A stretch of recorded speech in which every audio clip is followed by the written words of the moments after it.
నిజాంపేట మండల కేంద్రంలోని గ్రామ పంచాయతీ కార్యాలయంలో నూతన కార్యదర్శిగా పదవి బాధ్యతలను స్వీకరించి సరితాదేవిని గతంలో కార్యదర్శిగా సేవలు అందించి బదిలీపై వెళ్తున్న నర్సింహులను శుక్రవారం గ్రామ సర్పంచ్ చలిమేటి నరేందర్ తోటి పాలకవర్గ సభ్యుల ఆధ్వర్యంలో శాల్వా కప్పి సన్మానించారు.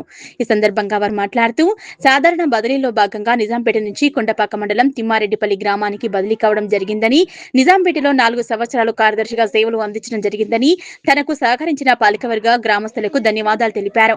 ఈ కార్యక్రమంలో ఉప సర్పంచ్ గేరిగంటి బాబు, వార్డు సభ్యులు నాయని లక్ష్మణ్, బండారి ఎల్లం, తాడేంలత, సంధ్యారాణి, నజీమా, నగేష్, దుర్గయ్య, పుష్ప, సుధాకర్, సవిత, మహేష్, పంజా, మీనా, బాబు, కారోబార్ కొండలరెడ్డి పాల్గొన్నారు.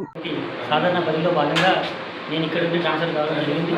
నేను నిజాంపేట మండలంలో 23 ఏప్రిల్ 2022 నాడు జాయిన్ కావడం జరిగింది. 4 సంవత్సరాల పాటు నిజాంపేట గ్రామంలో అందరి సహకారంతో నేను నా విధులను నిర్వహించాను. సహకరించినటువంటి గ్రామ ప్రజలకు, పాలకవర్గానికి అందరికీ ధన్యవాదాలు. నాకు సాధారణ బదిలీలో భాగంగా సిద్దిపేట జిల్లా కొండపాక మండలం తిమ్మారెడ్డిపల్లి గ్రామానికి బదిలీ కావడం జరిగింది.